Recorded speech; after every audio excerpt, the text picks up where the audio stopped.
Hi guys, welcome to another short video by Antiques Arena. My name is Walter O'Neill, and in this video I'm going to talk to you about the importance of having identification marks books. Now, despite what you think, no dealer knows all the marks there is and all the history behind the marks and the dates of the marks. Even on the ones on the TV, you look at the mark and go, oh yeah, that was used in 1934 to 1936 and so on. They've done the reading before they do the filming. You can have a general idea of all the marks, yes, but nobody knows all the marks, all the dates relating to them marks and so forth. And on top of that, there's going to be marks that you know you don't know the mark, but you only look at the piece and you know it's really good. Back some years ago I had a really good friend who bought a piece of faience, and this was a plate. He didn't know the mark, but he knew he liked the plate. Now it turned out when he got home he rummaged through his books for days and days and days until he found that mark. And it was a piece by a man called Piquois Beau, a bit of faience. Now he had £1,000 for that plate, and this was years back. So the importance of having books is right up there. You come home with a piece, and I'm not talking just about Royal Daltons and Wedgwoods and things. They're so basic. I'm talking there's companies out there that pull big money and you ain't gonna know the marks, or you ain't gonna know all the details. So I have a little selection here of books that I use. Okay, so we're going to start on this Collins Gems. I'll give you the ISBN number to begin with. There you go. As I start here, hang on, you can see we start coming into hallmarks for silver identification. Then you have all the date letters for the different Exeter there, Dublin and so forth. And it goes all the way through Chester, Glasgow. We don't want to go all the way. Then of course covers a section on gold. So this is the book I said it's handy to have in your bag that you carry around with you. You have the old Sheffield plate marks. I find Sheffield plate and things, unless it's early plate, really the make isn't that important at the moment unless you get into the top end. You have obviously your pewter touch marks. Obviously it helps to know who a maker is. You can always add a little bit of value.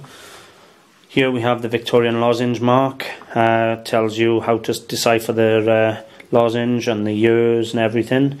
So again, something handy to have. You'll find this on glass, porcelain, metal, it doesn't matter. Then you come into your pottery and porcelain marks. So it's quite a good book to have. I'd recommend buying that little book. It cost £5 originally. Definitely one to have. This year's my favourite book. As I say, the pottery and porcelain one. This was a £45 book originally. I don't know if you can see there. And it covers absolutely everything in alphabetical order. Full descriptions of the marks, all the way through, date in each one, telling you when they were used. Here's the pool mark, 1963. We done a little video on pool pottery earlier, so there you go. There's some of the pool marks again covered in this book.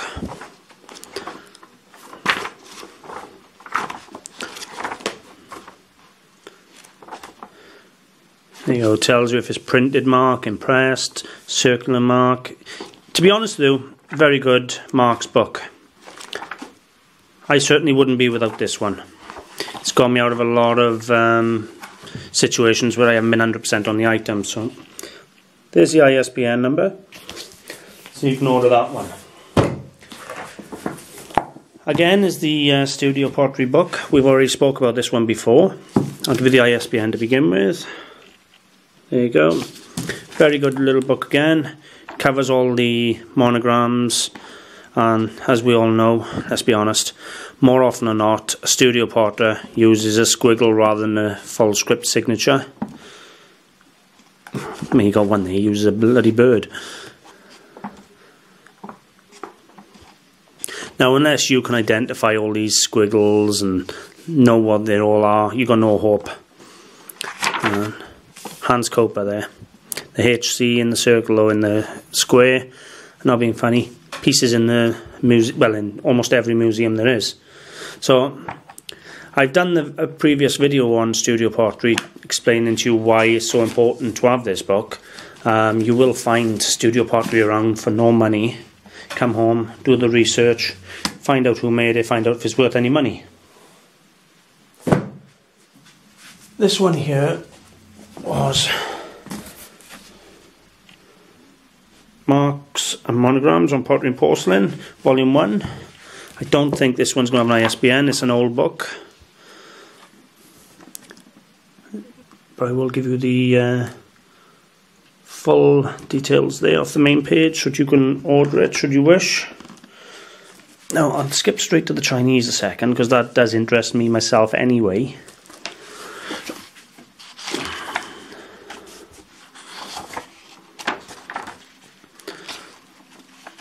So you have the Chinese dynasties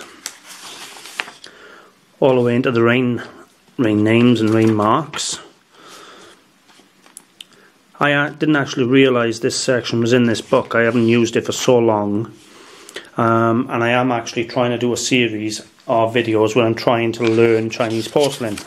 So this book will be kept out now and will be used to aid in that. As you see, all the Chinese marks here comes into Japan. Japan again, Japanese. Naples, Venice. So as you can see, this is more Rome. This is more a world marks book. So, to be honest with you, I don't know how easy this book is going to be to find. Certainly hasn't got an ISBN number. I'll check at the back for you.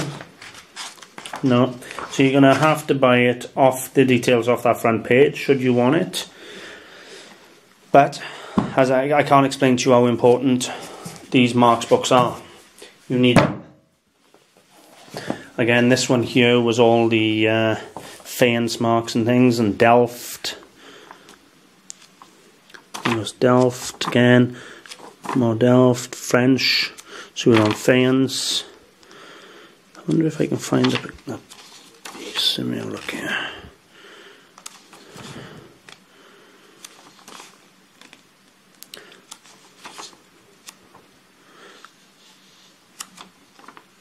Here you have St. Cloud, Parium Way.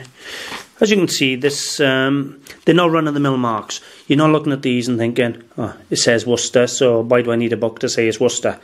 You're looking at these marks and you're not going to know what they are or who they are.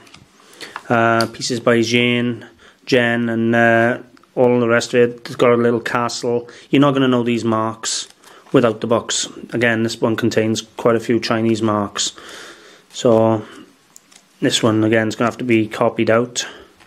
I'm actually in the process of making my own book on Chinese porcelain. Not for publishing or anything. It's purely for my own information. Basically, as I read books and that, I'm taking tips out of the books. I'm making myself almost a short list of bullet points.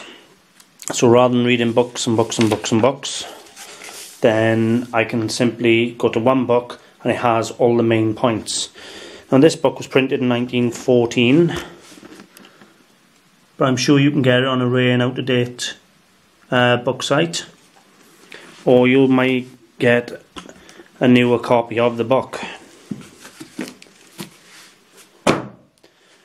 Here we have European and USA in chronological order. Excuse me there, can't get my words out. Obviously again, starting with the Chinese, but I did know that was in this one. So where are we at?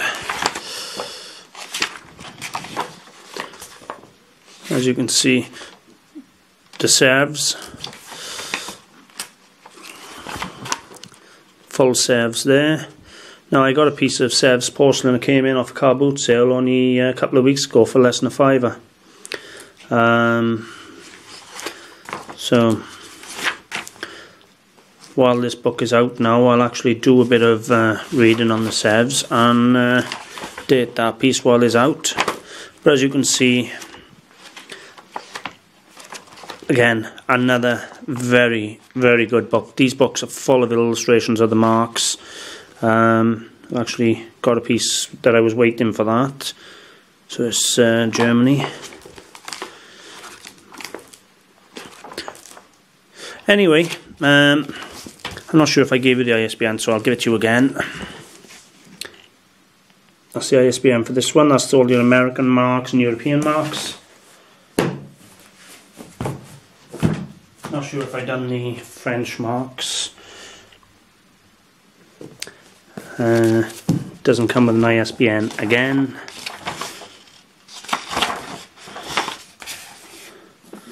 That is literally all the information I can give you on this book. You'll have to search it. Give you a lot of history there. Let me see, where's the marks? They must be at the back. Right, and here we have half a book of history that I can't read because it's not English. And then you have page after page of different French marks. So even though I can't read the French, it's all there. There's pages and pages and pages of marks for you. So again, as I say, if you're out on the markets and you see people selling second-hand books, one of the best investments you'll ever make will be your books. This is the final one, Marks and Monograms. It's pretty much what it says on the tin.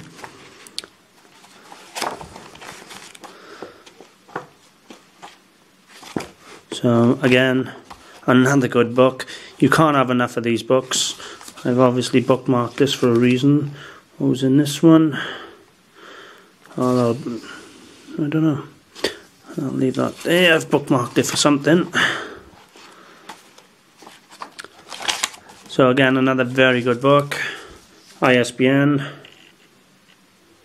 Anyway guys, point of this short film is obviously to show you examples of some of the books I have. Should you find any of them interesting for yourself, you can now got the ISBNs or the details to order them. And to show you that you can go out, buy a piece, you haven't got to know everything about that piece, but you come home and then you do your research. Your research is all important. You have to do your research. That makes a difference from buying something for a few pound and selling it for a few hundred, or buying it in for a few pound and selling it for a tenner. You need to know what you're selling. If you buy a piece of porcelain and you think it's good and you can't find that mark, don't sell it till you know what it is. I've made that mistake in the past myself. I have a box of porcelain in my office that I'm still currently working on, that I haven't found the marks to yet, and I will not sell it until I know what it is. As I say, I've made mistakes like that in the past. I actually bought a plate from 1753 with fake Chinese marks on it, and this plate was in about 10 pieces. After doing research, I found out it was first period Worcester, where they were putting fake Chinese symbols as their marks, and I had 600 and something pound on eBay for that plate in pieces. Don't sell it if you don't know what it is. You've got to go with your gut instinct. If it turns out to be rubbish later, you've learned a lesson. It doesn't cost you nothing to sit in the office until you know what it is. So, I hope you found this video interesting and helpful. Feel free to subscribe. You'll find us on eBay, Antiques Arena Clearance. We're on Facebook, Antiques Arena, and we have a website, antiquesarena.co.uk. Thanks for watching, guys.